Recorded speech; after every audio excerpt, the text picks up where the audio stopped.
Welcome everyone to the PYRESWAP show, sponsored by Pocket. Today we have a very exciting Tuesday in the Tuesday time slot. Anyways, yeah, forgive me, I got distracted by the general chat here. And, welcome to everybody also watching on Twitter or Twitch or Kick or these other platforms we have. So I wanted to actually talk a little bit more about the marketing strategy we described yesterday for awareness generating on Reddit. And actually, before I even talked about that, I wanted to talk about talking about it, because I want to actually describe something for you guys that's very, very unique about the Web3 user base. Okay, I'm talking about you, the viewer. So I was having this discussion with the very important super producer of the PYRESWAP show, and he was basically saying that, like, if you discuss the marketing strategy of planting mentions of PYRESWAP on Reddit and then talk about it on the PYRESWAP show, won't people that learn about it from Reddit and then during the consideration stage possibly watch the PYRESWAP show and then hear you talk about the strategy, about how you're hooking them in, won't they feel resentful that you're perhaps duping them or manipulating them? And I want you guys to know the answer is no. Yeah, the answer is no. Believe it or not, the Web3 user, for whatever reason, is in complete disbelief that they are the Web3 user. They believe that somebody else is the Web3 user. Does that make sense? Does that make sense? The Web3 user believes that somebody else is the Web3 user and they're just front running. Does that make sense? So, like, the fact that like somebody would come in and like learn that this metric like might work, or this metric might be convincing, they will only get bullish on the project, because they will think, oh wow, this guy's a real game theory guy. He got me. Naturally, this same type of bait will work for other people. They actually get bullish on this.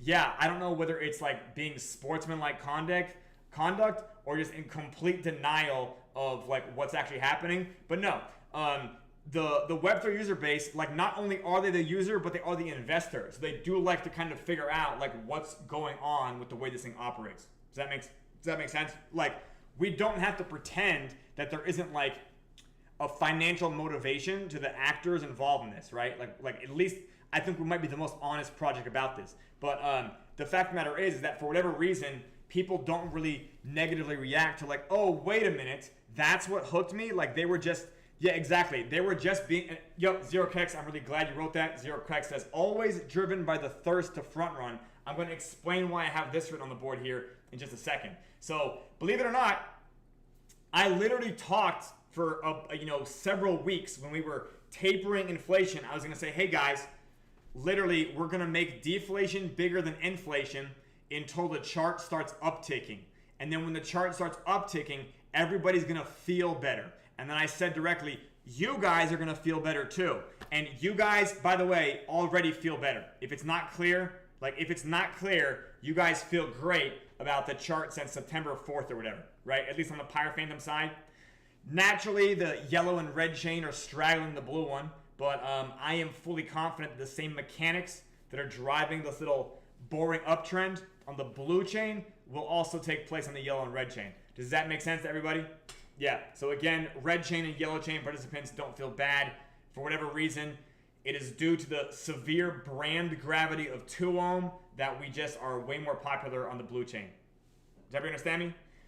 And what I want you guys to understand is that as you guys, literally, those of you who are huge bag holders, and maybe your LP positions have been down 80%, and maybe the rest of it was crushed 99%, right now, you guys are slowly feeling cortisol lift off. Does that make sense? Like, you're feeling cortisol ease off, right? But at a certain point, with cortisol easing off, this will eventually turn into actual dopamine-seeking behavior. So, like, even you, be aware that you are susceptible to also creating green candles of your own from you realizing that you could possibly buy the dip. Does that make sense? I'm just being brutally honest. I think about it myself. And if I'm thinking about it myself, never mind. Yeah, never mind.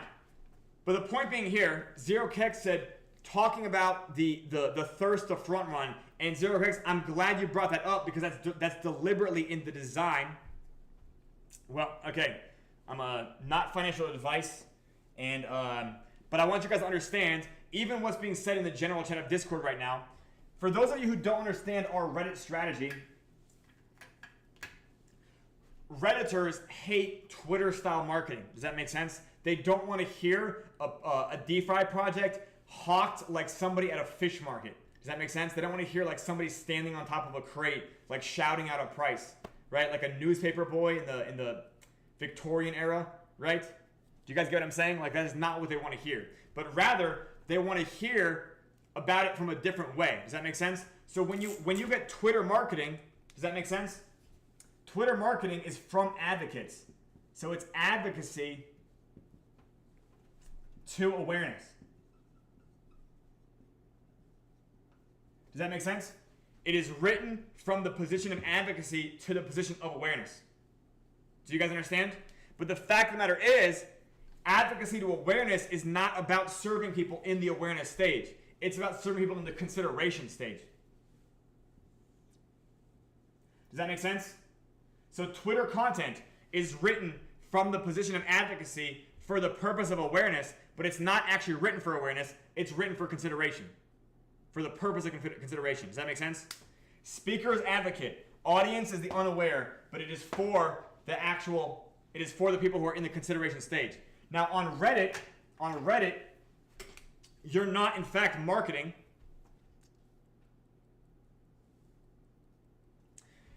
And by the way, the thirst to front run, the thirst to front run on Reddit, we're not talking from the position of advocacy to awareness. We're talking about the position of consideration to awareness.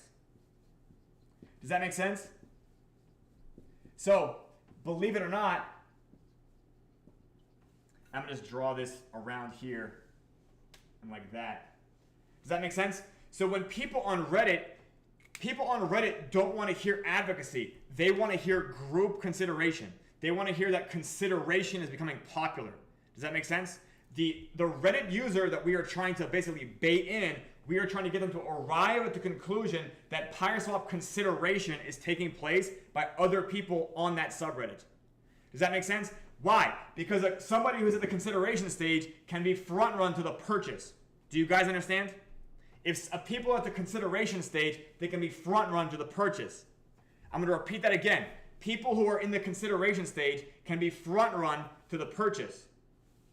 Does that make sense?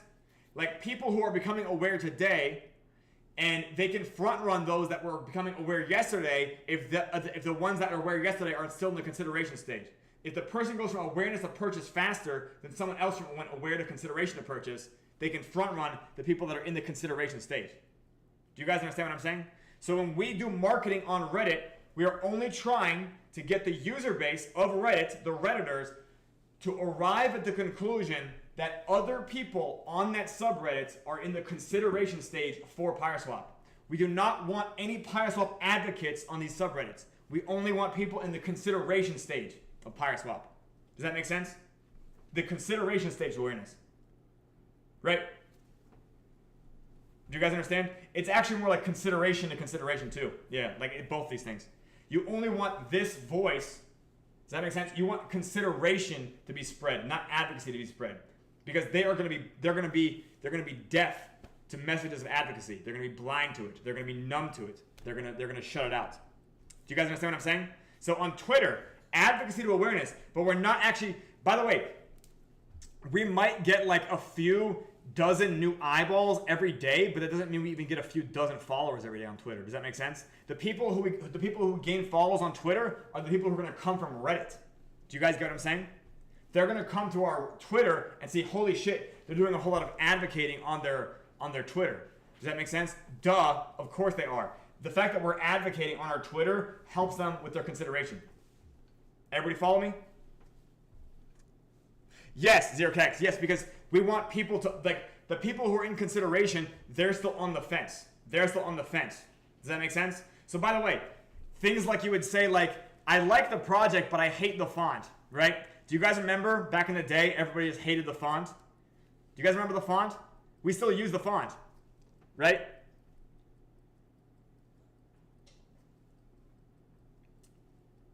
I don't even know. Yeah, the general chat I think is on this. Yeah, they're on their own. They're having their own side conversation right now. But Yeah. Anyways, do you guys understand? Do you guys remember all of the concerns about the font? Do you guys remember this? Yeah. So again, things that people complained about in the first week, the font. So it's like, I like the project, but I just hate the font, right?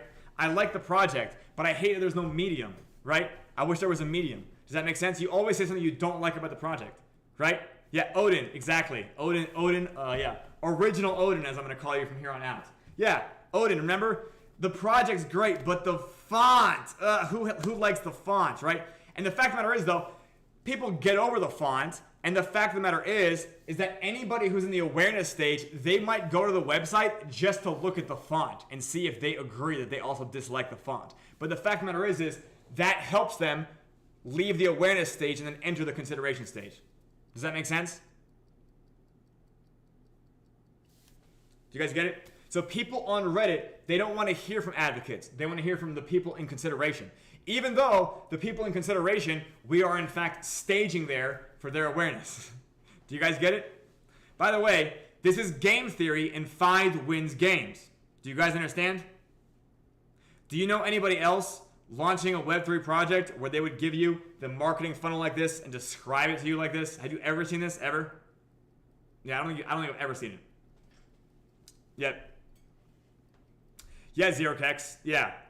ZeroKex. Again, like people who are hugely bullish on the project now, they also like had a problem with the font. I'm going to tell you guys a secret about the font. After 3 days, everybody gets over the font. Does that make sense?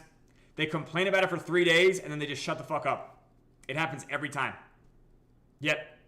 It's like, wow, I just got over the font. My eyes adjusted. I stopped squinting. Yeah, my astigmatism is cured. I zoomed in more. Whatever the fuck solution they needed to get over the font, they just got over the font, right? So you just go over there and be like, you know what? I love the DApp. I love the fantasy fiction. I love that it looks like Elden Ring, but I just hate the fucking font, right? You get what I'm saying? Like, again, the people on Reddit, they don't want to hear from advocates. They want to hear from people in consideration stage. Because consideration stage makes them feel like it is an organic mention. Like, that's the true alpha. Does that make sense? If they're hearing an ad, it's like, oh, well, that's not really the hidden gem. Does that make sense? Because a hidden gem doesn't advertise. Do you guys get it? The gems, they're hidden. Even though when they blow up, everyone knows about them, they're hidden, right? Everybody wants that hidden gem. Do you guys know the word hidden gem used in crypto? So we are a hidden gem. So how do we appear to be like a hidden gem? Everybody follow me?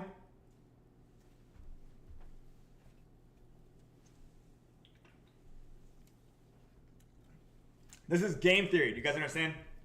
Game theory applied to marketing. Make sense? Now, another thing I want to teach you guys is it's not our job to take somebody from awareness like directly into advocacy. They have to go on their own journey. Does that make sense? Like they have their own path to travel down this funnel.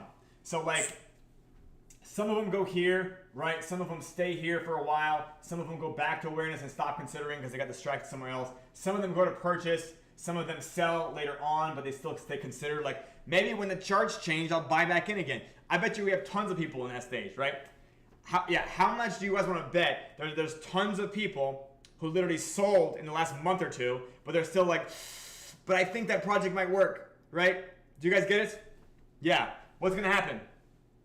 They're going to become real-aware. The consideration step will be already handled. They're going to fucking buy. They're just like, oh shit, I have FOMO. FOMO sapien. Yes, Dr. Mac. And then, of course, if they bought twice, we can consider that like a step towards retention too, right? Now they're in the habit of buying, right? Do you guys get what I'm saying? So the point being here is that like they have to go on their own journey. Like you can't like transport yourself into their computer and then like grab them by the back of the neck and like walk them through the steps. Does that make sense?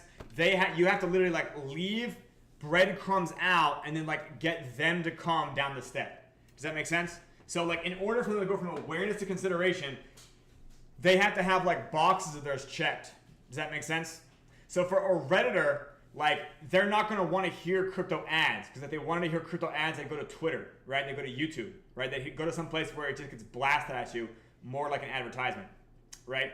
If they're going to Reddit, they want to hear like the smart people, you know what I mean? The smart, savvy people, right? Because Redditors are fucking brilliant, right? Redditors can't be gamed, right? Redditors can't be socially engineered. They obviously can. And I'm quite okay with them learning this too. Like, they'll only get more impressed. But you get what I'm saying? Yeah. Yeah, like they want to feel like this is an actual project that might be a hidden gem. And then all we do is we scale the amount of people that we are leaking this hidden gem mention to. Does that make sense?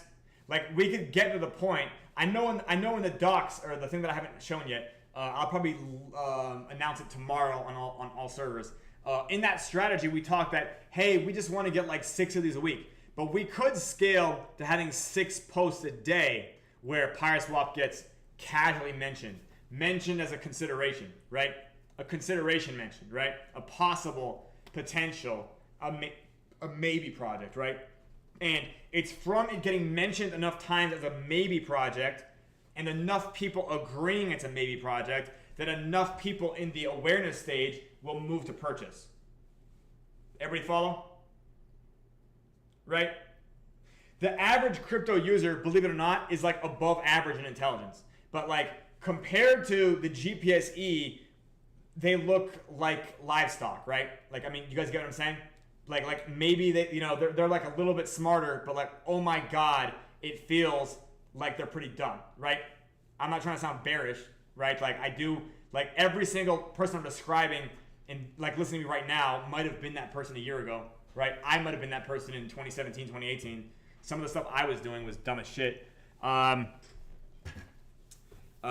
in 2015, do you guys know this story?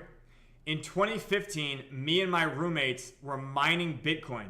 We were mining Bitcoin from a computer we had at our work office plugged in. Our boss knew about this because our rent had electricity bundled in by the landlord. So electricity was always flat, the same. And we were mining the shit out of Bitcoin on his computer, and our boss didn't care because it wasn't any fucking skin off his sack. Does that make sense? 2 Bitcoin a month. Do you guys understand that? We were mining 2 Bitcoin a month on a computer for free. Do you guys get it? Is everyone still listening? Okay. Do you guys want to know what we did with that money? With that Bitcoin? No, Maddie, we didn't build PYRESWAP with it. We sold it for drugs. We sold it for drugs every month. We literally we bought 2 Bitcoin worth of drugs every month. Yeah, locally. So we would print out the paper wallet and we would literally bring it to a drug dealer and we would give him the paper wallet and he would just discount whatever we were buying from the value of the paper wallet. And we thought we were so fucking clever. And do you guys know what the dollar amount back then was like maybe $600 a month, right? Does that make sense? We were making $600 a month in Bitcoin mining, right? But like today, that's what? That's 120 grand a month. So a really cool story, by the way, is that Five used to spend 2 Bitcoin a month on drugs. Okay, so if you guys want to learn anything about me, just that bumper sticker. Five used to spend 2 Bitcoin a month on drugs. Right? Doesn't that sound amazing? Yeah. Value secured. Yes. Bag secured. Yeah. Legend indeed. And I'm still alive to tell a tale. At the prices we were paying, this was maybe like an ounce of weed and some shit, you know? But anyways, yeah. So like as far as like better decisions I could have made, I wasn't nearly as I guess devoted to the idea of Web3 and crypto in general back then. It was more like I thought it was interesting, but I didn't think it was ever going to be anything other than like Silk Road money or like laundering money or like tax evasion money or things like that. Does that make sense? It was just like the industry was just much more junior. And it still is plenty amateur, but anyways. Point being, every single GPSE investor has to go on their own journey, and it's not like, if you looked at like anybody who's a meme coin investor right now, you could be like, hey, what the fuck are you doing? Stop, right? Like stop, learn about PYRESWAP instead. Like, could you just fucking stop and learn about PYRESWAP instead? Especially right now at the fucking deflationary pivot. But like, the fact of the matter is that they still need to go on their own journey. They need to want to stop, and they need to want to come to consideration, right? They need to want to come to awareness. They need to want to come to consideration. They need to want to come to purchase. They need to want to become to retention. They need to want to become to advocacy, right? Like I can't just toggle these on as switches, right? What you first do is you make them want the next phase of the funnel.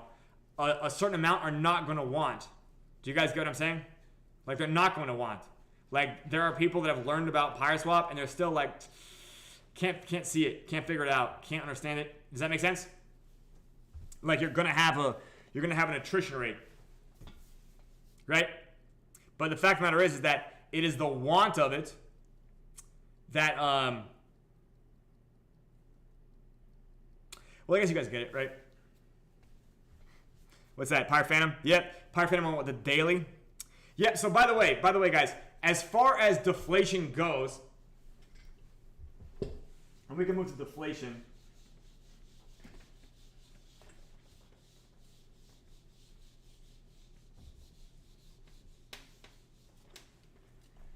And by the way, me just telling that story about selling Bitcoin for drugs, yeah, that would be a great little TikTok.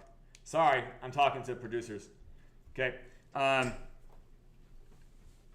Okay, so deflation and inflation are stochastic processes. Does that make sense? So it's like, I want you guys to think of it like this. Actually, maybe I can just draw this, right?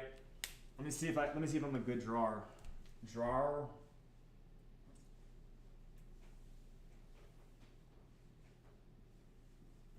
Right, so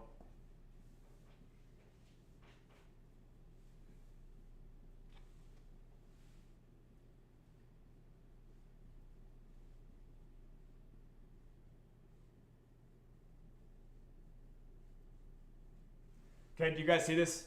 What did I draw on the board? Do you guys see it?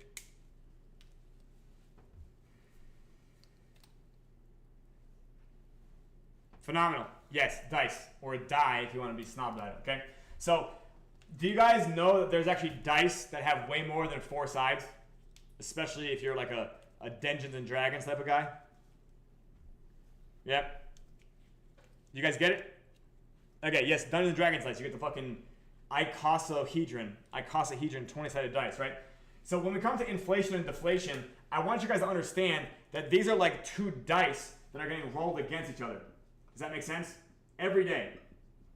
So inflation and deflation are like 2 different dice that get rolled against each other every day. Now, when we were in an inflationary stage, it was like our deflation was like a D. Let's think this way. It was like a D6. But our fucking inflation was like a D24 or some shit like that, right? Or a D. I don't fucking know. It was a much larger fucking number. Do you guys know what D6 and D24 mean? Right? The amount of faces on the dice, right? So this is a D6 right here.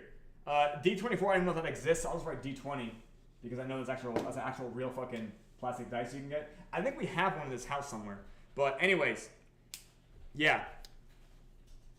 Does that make sense? So I want you guys to understand, if deflation was like a number between 1 and 6, right? Let me change colors again to this. Yeah, deflation rate was like 1 to 6, and then inflation rate was like 1 to 20. Does that make sense? So I want you guys, if you guys go and you look back, oh yeah, there's D100, okay. Okay, these were like the possible outcomes that could come from these 2 dice rolls. Does that make sense? If you guys go and you look back to when we were hyperinflationary, do you remember that there were some days that were green, just randomly? Do you guys remember that we did have randomly green days in August and July? Yeah, like so. What I'm saying that is that even though, Odin, we had a green day here and there, most of the weeks were red, right? Probably every week overall was red. Do you guys get it?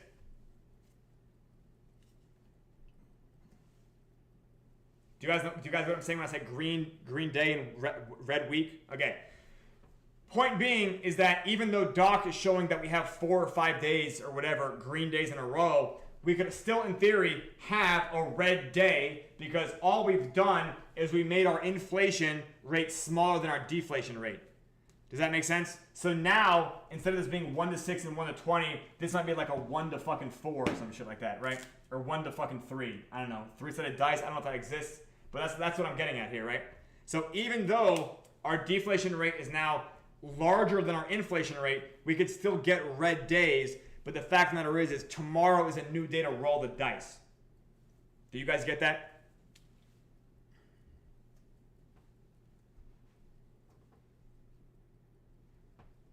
Okay, I again, it makes sense to you guys because that's why you guys are GPSC user base. Like again, if I was explaining this to a meme coin investor, maybe it would be like, I don't want to sound like a snob today, okay? I don't want to sound like a snob, but yeah. Anyways, so what I mean is there's always a degree of randomness, and even though we're in now a net deflationary trend, there are still going to be days that might not be green. And by the way, guys, amazing GIF work, sir. Amazing GIF work. Yes, the dice giveth and the dice taketh away. CJ, I agree. And CJ, like that is sort of my main motivation. Like I feel like I am an evangelist. Yeah, 3-sided dice is 2 coins, really, right? Heads, heads, tails, tails, or heads, tails, right? Would you guys agree? That is, yeah, I don't know if I would call a fucking coin a 3-sided thing. Yeah. Yeah, there you go. A D6 and divided by 2. Brilliant. Yep. Okay. Anyways, there you go. There's your answer. You can roll a fucking D6 and divide by 2. Anyways, that's the idea, right? Does that make sense? So even if we have a D6 and a D3 now, but we used to be a D20 against a D6, like it's still possible to have red days. Yeah, exactly. And most of them are just computer generated dice at this point anyway. You have a fucking little, you can get a fucking app on your phone that like any sequence of numbers, any face, right? You don't even need to have, yeah, anyways.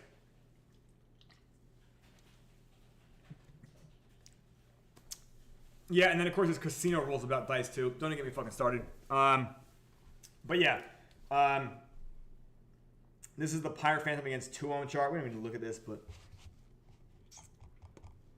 oh, this is coin scan. Gotcha. Cool. Do we have other pairs like Pyre Phantom? Oh, here we go. Phantom against Pyre Phantom.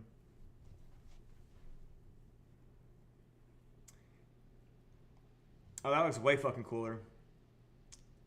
Anyways, yeah, this is the same picture I put on Twitter earlier. But like again, if you see it right here, you just keep zooming out and zooming out and zooming out and zooming out. Do you get what I'm saying? Like the whole point right now is I don't want to tell you guys that price charts are like a parlor trick, but they aren't just random. They're not like out of control. Like I think that most other people don't understand how they work, but like I designed this stuff to work. Like I think we really needed to prove that red candles can't kill this project. Does that make sense to you guys? So the first thing is that we really set a record in red candle action. Wouldn't you guys agree? July and August. Oh yeah, 100%. Yeah. The good news, by the way, is that what looks like really low market cap and liquidity will now scale incredibly exponentially due to the amount getting held illiquid. So like there's just so much token that's getting held illiquid because our total supply for Pyre Phantom is like 20 million, right? Something like that. So you can actually go and check, right? Like we can do this right now on Dex Scooter. Do you guys want to do this? Let's check. This is the type of analysis that I've done before for like share token liquidity. So if we search for the token Pyre Phantom,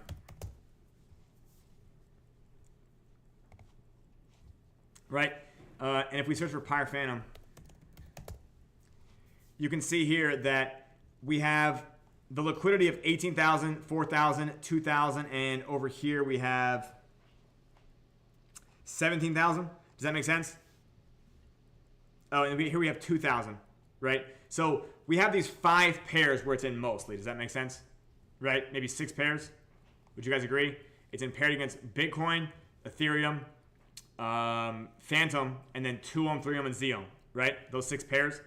So you can see right here. let's look at Pyre, Phantom, Phantom first. I'm going to write it down in front of you, right? So you can see right now that in liquidity here, we have 1.2 million. Does that make sense? So let me write this pair down.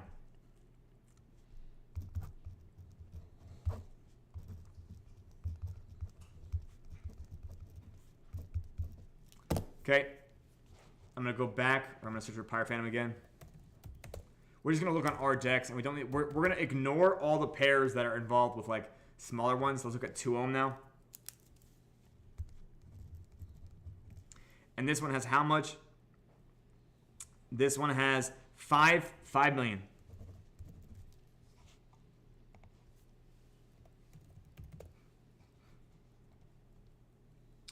Let's look at ETH. 500,000.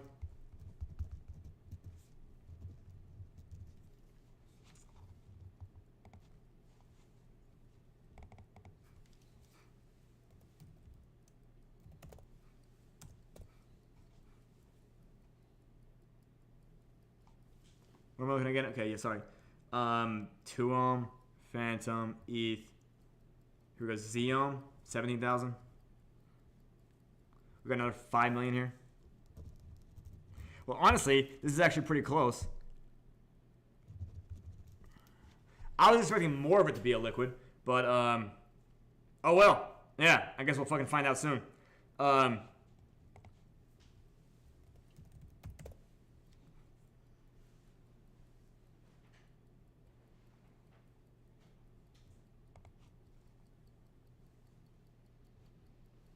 Three on that's 3 million. 3.5 million basically. Okay. And the last one will be what? Bitcoin.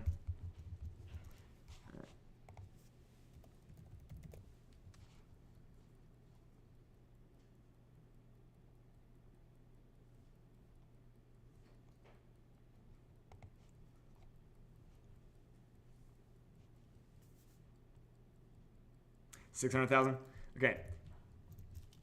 So you got 13.5 million. So 14 million, 14.5, 15.5. So you have about a quarter of it. I guess, yeah. 3/4 are in liquid. 3/4 are in liquidity, and a quarter is not.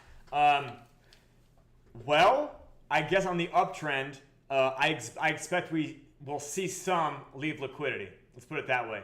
Yeah, the ratios of what's in liquidity versus what's not, I expect to shift. Let's put it that way.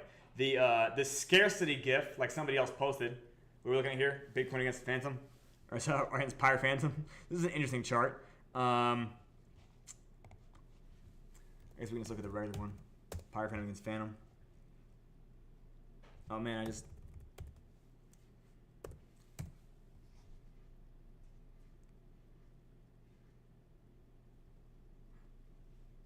Yeah, thanks, CJ.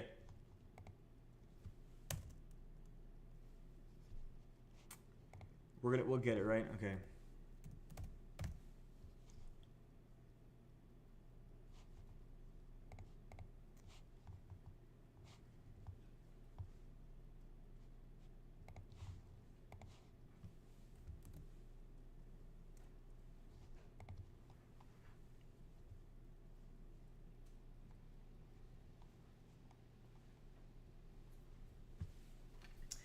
Anyways, so 5-minute chart. Anyways, yeah. So as the green candles progress, the amount that's in liquidity will leave for obvious reasons. Make sense? Let's put it this way. The incantation in Witch Vault works like this. It buys Pyre Phantom with Phantom and then sends it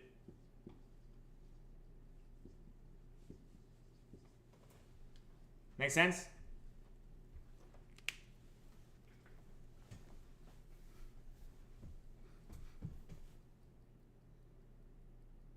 When does what happen? When the epoch transpires.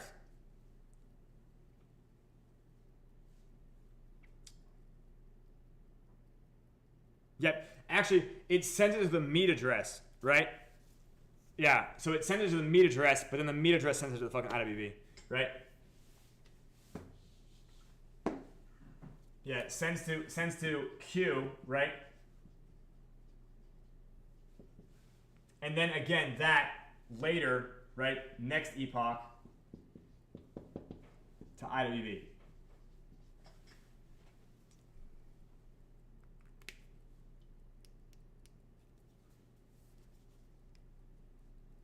Yep. Not always a huge one, Pega, but always one. Correct. Yep. That candle, Pega, is a that candle is also like implied and is a stanchion in the velvet rope pattern.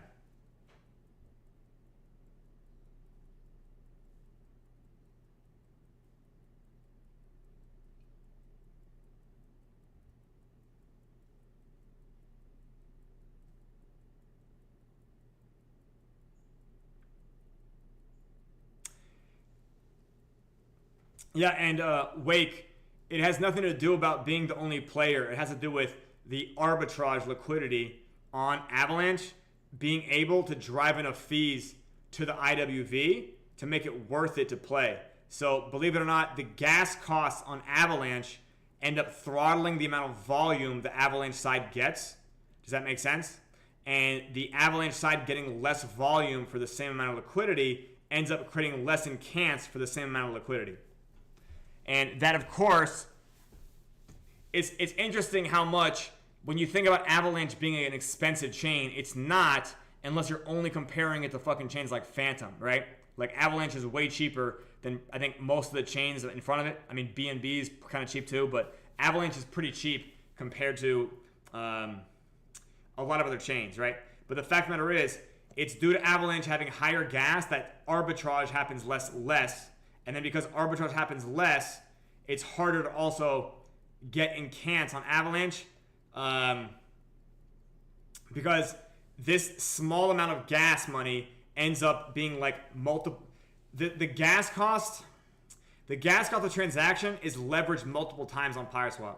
So yeah. So Wake, I think basically the way that I'm looking at this is that I expect that Phantom is going to continue being the golden boy of PYRESWap. And Avalanche and BNB are just going to straggle. Does that make sense? They're going to be stragglers.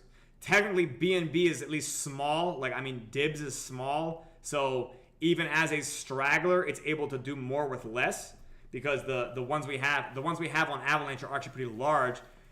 But the fact of the matter is, yeah, because what I expect I'm going to personally do, by the way, is we're going to get Pyre Phantom back to the TWAP line, and then I will probably sell Pyre Phantom off to go put more arbitrage liquidity on fucking Avalanche. Yeah, just to make Avalanche, like, get into gear. Yeah, the gas cost of Avalanche is, in fact, giving it, like, a barrier to entry.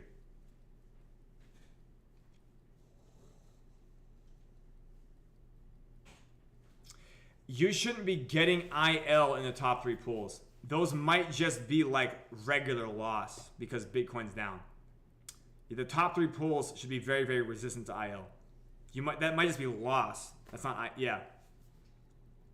Oh well, we also tapered the top 3 pools they don't have Pyre AVAX in them, right? You're talking about just the ones with Bitcoin and Avalanche and Ethereum, right? Yeah. So those ones most of the time, and we can show you this. We can show you this on deck screen right here. Like if we go to BTC.B and we compare it against Ethereum.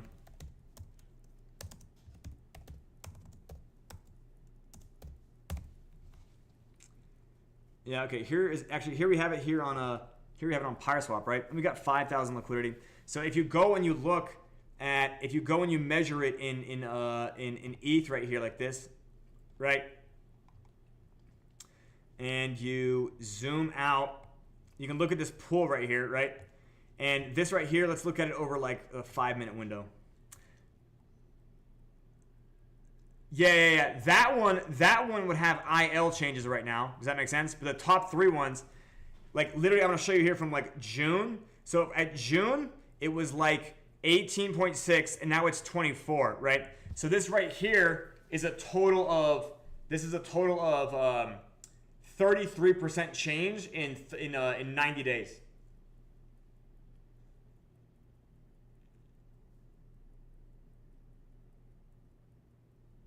Yes, they did take big hits, but that is not the same as impermanent loss, which is like the divergence.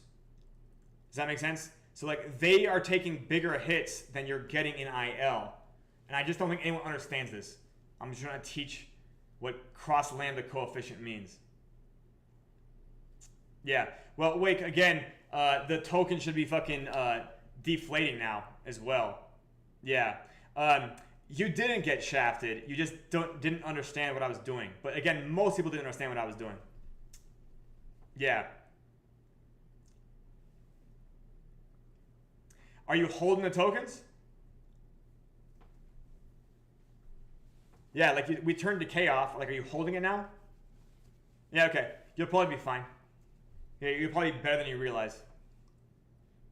Yeah, you didn't get shafted until you exited your position. Yeah, just being honest. Wake sessions.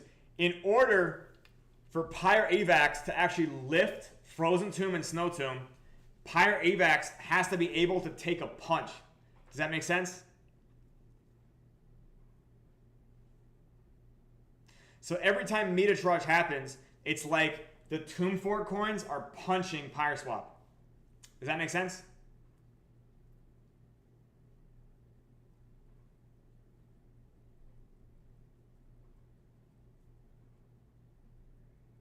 So in order to make it so that PYRESWAP could take a punch, we needed to increase the total size of the project. And that meant increasing the total supply of it, which is what we did for July and August. Make sense?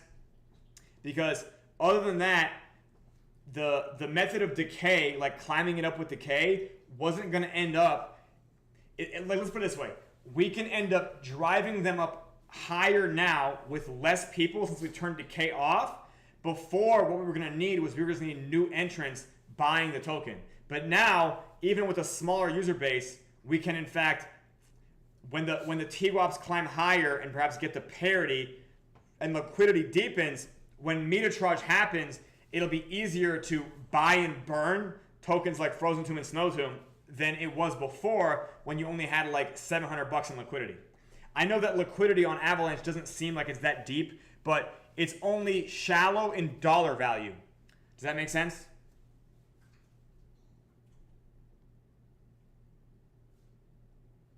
Like the dollar value changes as the token price begins to clamber upwards. And that makes the liquidity look deeper.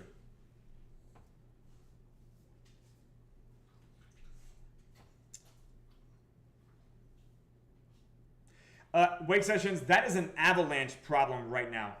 Yeah.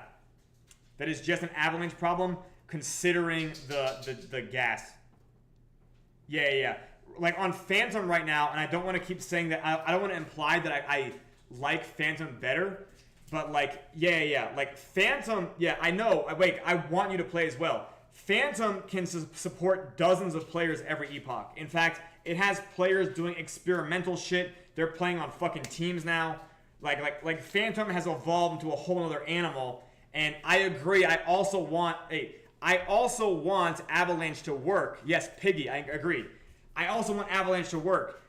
In order to get Avalanche to work, we just need like a higher amount of like TVL on the decks. That's really it. Yeah, like in order for the we can't make the gas price of Avalanche go lower to Phantom, right? But what we can do is make the gas price justifiable. And all we can do about that is just getting more TVL onto Avalanche. So we might manually do that later, but right now we're just going to focus on getting things into an uptrend. Once we get things into an uptrend, not even like a fucking moonshot, we want to get them to an uptrend for the purpose of marketing. Does that make sense? So we're just going to have a somewhat boring uptrend because boring uptrends are great for marketing. Do you guys understand? Do you guys understand? Like boring uptrends are great for like creep up marketing. Do you guys get what I'm saying? You can get so many users to start considering you if they watch you do uptrend and uptrend and uptrend, right? If you keep gaining 10%, 20% a day, right, it just gets so consistent that eventually everybody stampedes over themselves, right? So yeah, Avalanche and BNB. It is unfortunate, but they're going to straggle, and that's only because we have such a loyal Phantom base. Like, Phantom is about 70% of the project. I wish it wasn't that way. Like, I don't intend for it to be that way, but that's just the way it is. Yeah. Yep. I hope that makes sense to everybody who might be on BNB or Avalanche and wondering why you're, yeah. By the way, try not to jump into a negative emotion. When you see Phantom going up, that you should not feel like, is PYREWAP getting left behind? No. PYREWAP is not getting left behind. Yeah. The fact of the matter is, human nature is just so goddamn, I guess, despicable that, like, you'll even see people that are, hey, you know what, by the way, I appreciate your chain loyalty. I appreciate your chain loyalty, by the way. Yeah. Yeah, wig sections for sure. Because I would say just continue to compound playing, like, if you want to, right? And the goal there, by the way, is to just to get the incantation to be worth more. Does that make sense? Yeah. Because as you do that, by the way, the Witch Vault itself is buying PYREWAP. Even if it's only buying it right now like $1 at a time or $5 at a time or whatever, it's buying a small amount. And again, like, you're paying, gas prices and not even getting it back. So yeah, it makes sense that, like, if it's only like $1 or $2 at a time, the good news is that this is something that gets leveraged quickly. Does that make sense? Like, this system works on taking something small and then, like, leveraging it and then compounding that. That's one of the reasons the velvet rope pattern, when we get deeper liquidity, it's like the volume on the DEX leverages more volume on the DEX later, because the fact that the Witch Vault makes that buy on Pyre Gas 6 times a day, 3 chains, that allows other people to speculate on just what the chart will look like because of that event. And what that chart will look like is called the velvet rope pattern, right? 4 times a day. Is that what I said? Is that what Pega is saying about 4?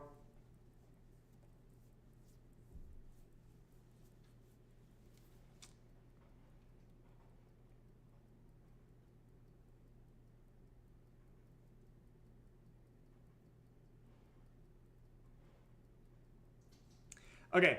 Anyways,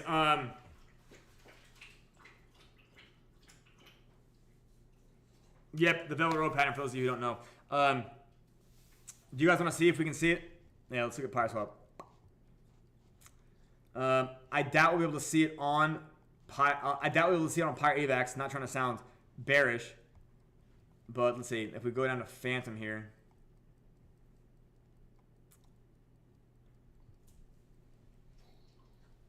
Well, yeah, it's higher than that. Come on.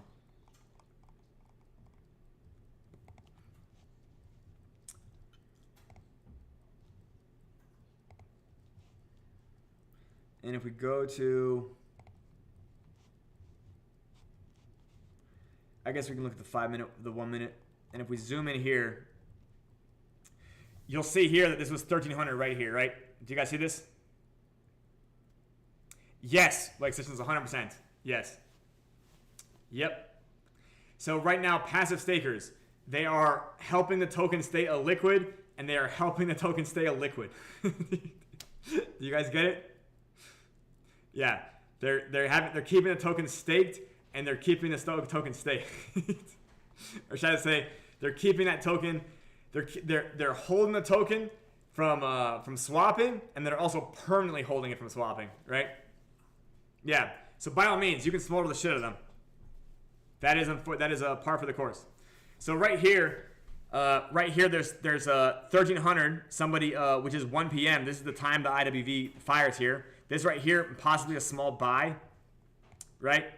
So right here, who knows what the fuck it was?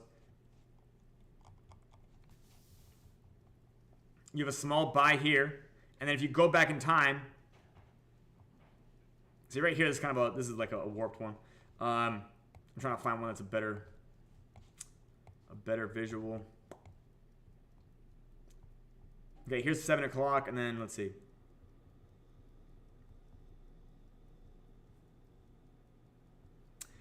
Also a bit primitive. These are not exactly super. Well, here's 1 o'clock, and let's see, do we have one in 1900? Okay, there you go. That's a very, very picturesque one right there. Here, I'll draw it out for you.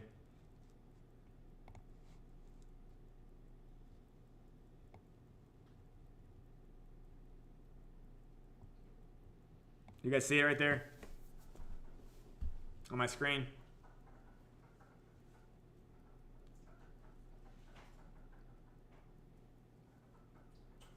Yeah.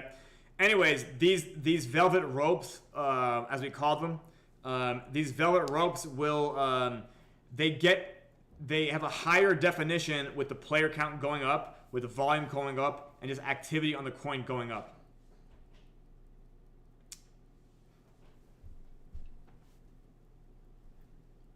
And yeah, I know that you can't see them right now on Pyre. Yeah.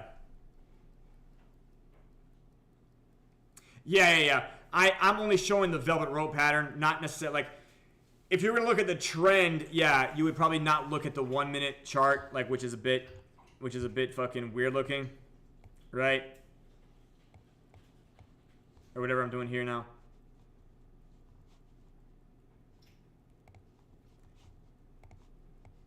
But yeah, like again, 4 hours. That does look informative. And again, you see some red candles here as well. There's gonna be red ones. And yeah. Anyways, hope that makes sense to you guys.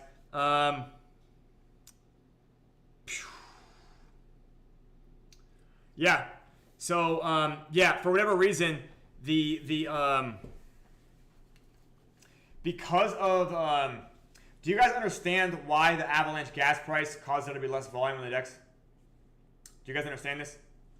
Okay, so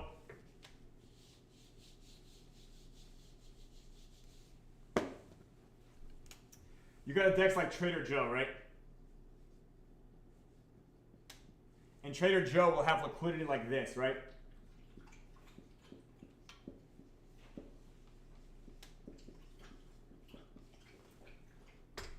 Does everybody follow this? Trader Joe will have Bitcoin against wrapped AVAX. And by the way, PYRESWAP will also have Bitcoin against AVAX. Does that make sense?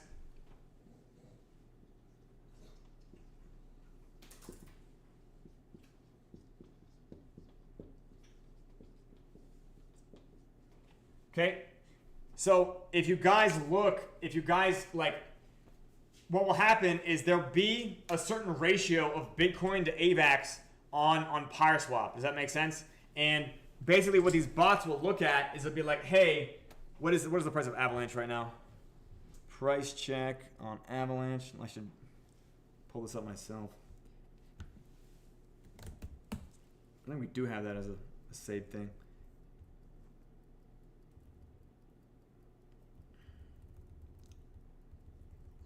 So Avalanche is $24, right? And Bitcoin is $57,000, right? So if you're to look at that, there's 1,000, or should I say 2,000? Okay, I'm gonna round it and say that there is 2,200 AVAX to Bitcoin. Does that make sense? So it's gonna be like a 1 to 2,200 ratio in liquidity. Do you guys understand this?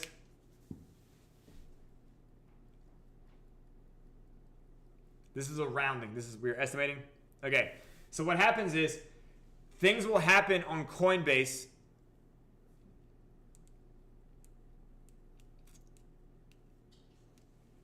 Yes, but Maddie, what he's saying is that there's so few players, sometimes the epoch doesn't even get transpired. So therefore, he's forced to click it himself, and if the epoch doesn't transpire, then they don't get distributed.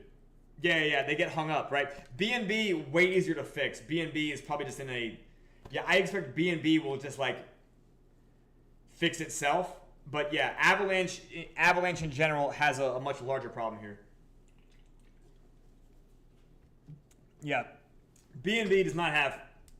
The problem... Okay, Dibs as well, right? Dibs is much smaller than the red chain and the blue chain size. Does that make sense? Dibs is very, very small, so it'll be really, really easy for PyreBNB to kind of carry it when it climbs back up. Does that make sense? And once it climbs back up, the DEX will get more volume as it climbs back up too. Does that make sense to you guys? You guys get that? Like the DEX recovers in volume as the price recovers. I know that's weird to do. There does have to be kind of like some. There does have to be kind of like a some stress added to sometimes break the trend, right?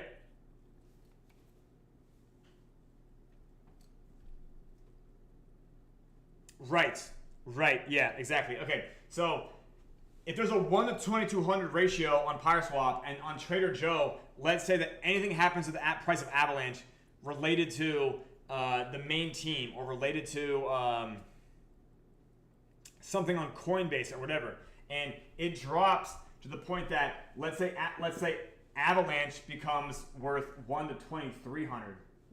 Does that make sense? Like the ratio changes where Avalanche goes down in price. Do you guys understand this?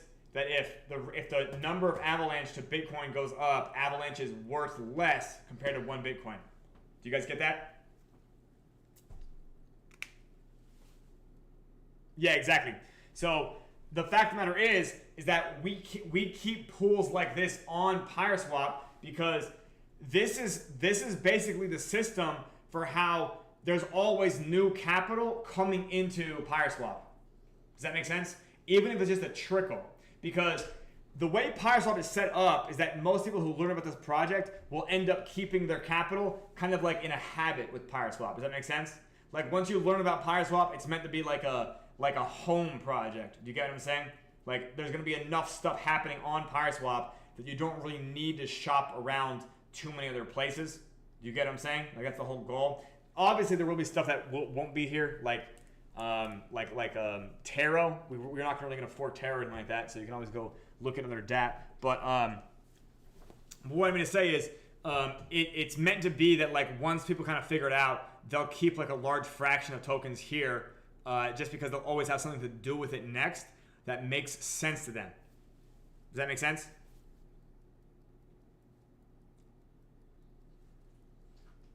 Anyways. So, if there is a 100 AVAX mismatch here between 2200 and 2300, an arbitrage bot sees this and be like, wait a minute, I can now buy Avalanche for cheap on Trader Joe and then sell it for more on PYRESWAP. Does that make sense? So then what they'll do is they'll end up doing these trades, and to the point that, like, let's say we have even liquidity just for the sake of evenness. We'll just say it's 2250 on both. Does that make sense? So just from this mismatch happening, PYRESWAP gets a small background trade, right? And from this background trade, the incantation gets fuel. Does that make sense? The swap fees that form the incantation are kind of packaged together. And it's from the way that we take these swap fees and package them that they become the highest real yield in DeFi, as the slogan says. You guys get it? Yeah, because it's the incantation witch vault as a mechanism that has the highest real yield. It's not like the LP itself, right? Like, which would be difficult to quantify, at least. Let's put it that way. But yeah.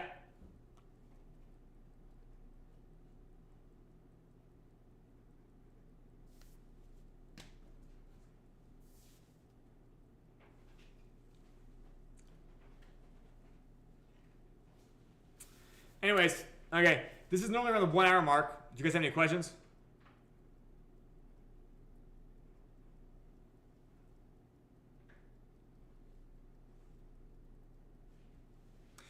Well, Maddie, you know, Spooky Swap, thank you, Electronic. I appreciate your bullishness. Spooky Swap also does this a lot, and I think Trader Joe does too. Like, you can stake Boo, and I think Boo gets fees or something like that. Does that make sense?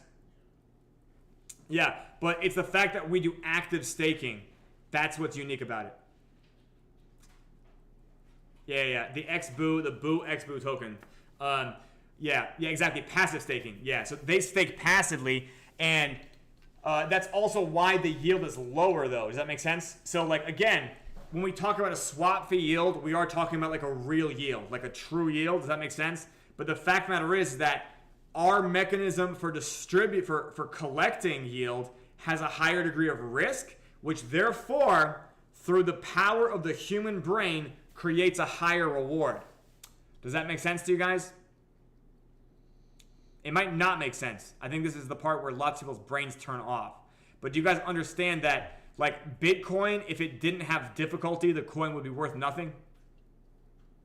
Do you guys get it? Like, Bitcoin has block equations, and these block equations, the way these blocks are solved is done along a gradient called the difficulty curve. Do you guys know about this in proof of work? Anybody heard of this before?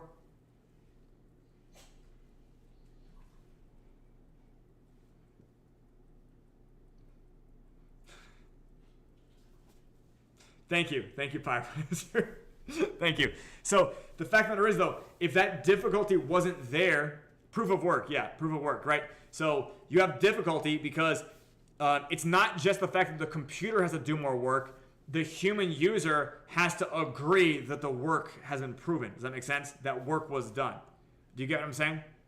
Right? And it's sort of like the social proof of these block equations getting solved is what kind of justifies the fact that this work was done for a purpose. Do you get what I'm saying?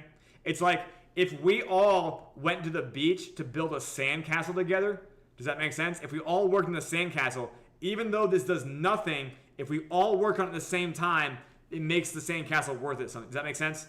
Do you guys get what I'm saying? That is literally like the way Bitcoin works. Like we're all working on this together. So therefore, yeah.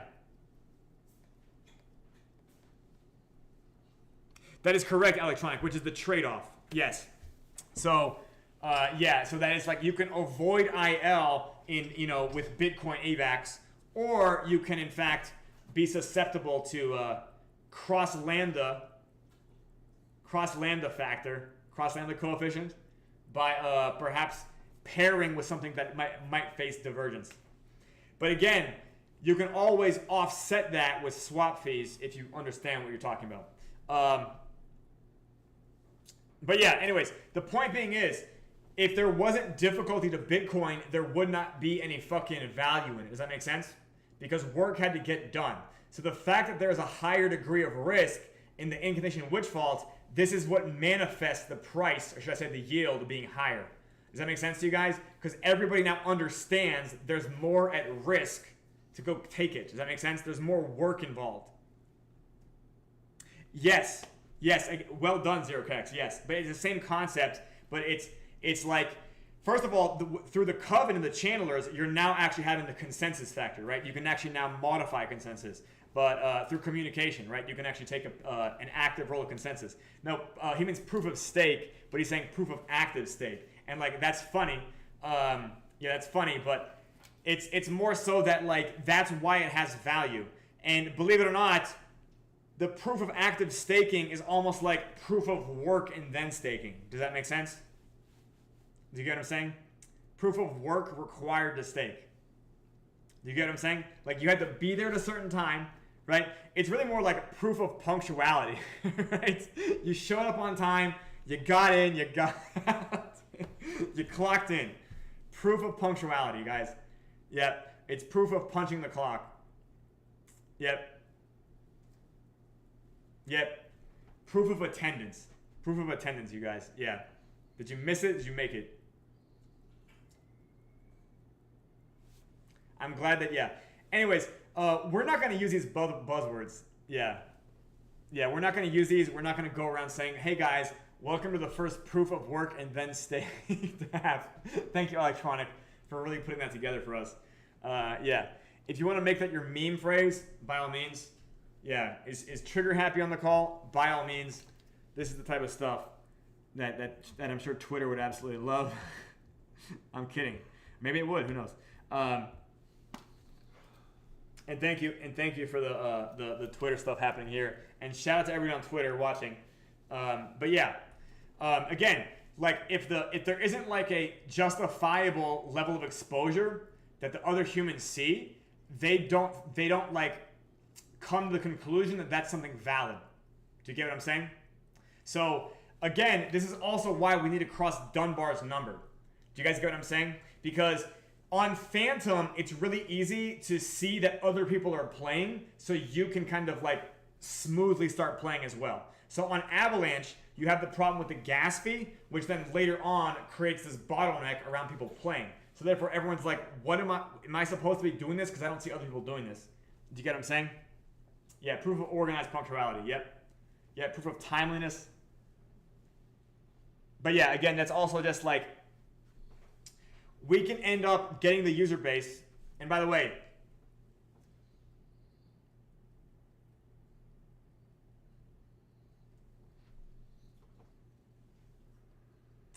guys, when I talk about these funnels,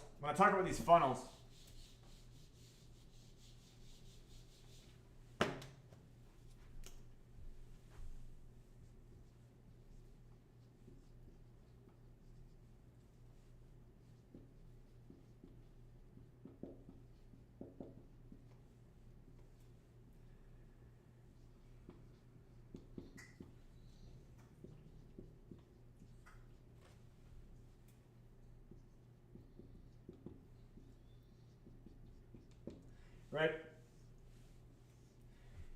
You guys have seen me draw this before, right? Have you guys seen me draw this before?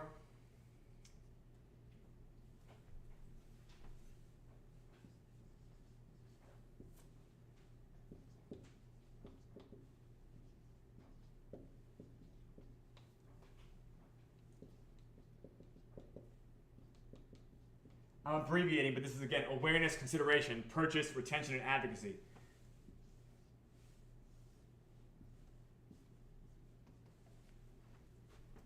So do you guys understand that we're actually building, we're going to increase the shit out of PYRESWAP awareness, right? We're going to mechanize this, automate this, fucking scale it. It's when people cross the bridge into purchase, they're now in a second fucking funnel. Do you get what I'm saying? Because not everybody who knows about PyreEvax, PyrePhantom, or PyreBnB has gotten to the point of playing the IWV. Do you guys understand?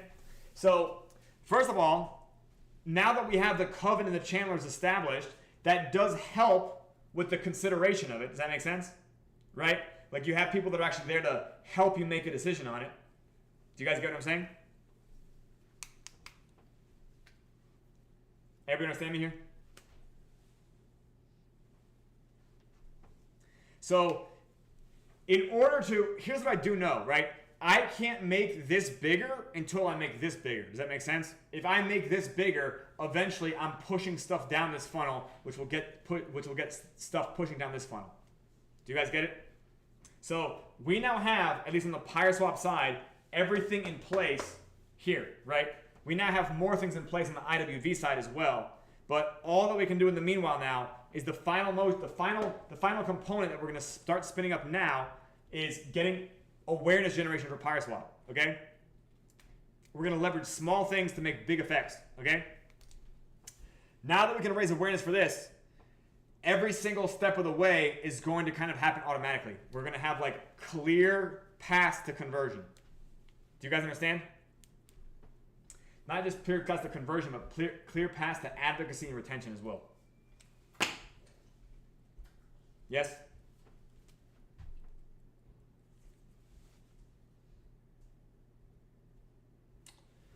Okay. Anyways, we're about 10 minutes over, so yeah, proof of sisterhood. Well done. Okay. Thank you guys so much for coming to the PYRESWAP show. Does anyone have any questions?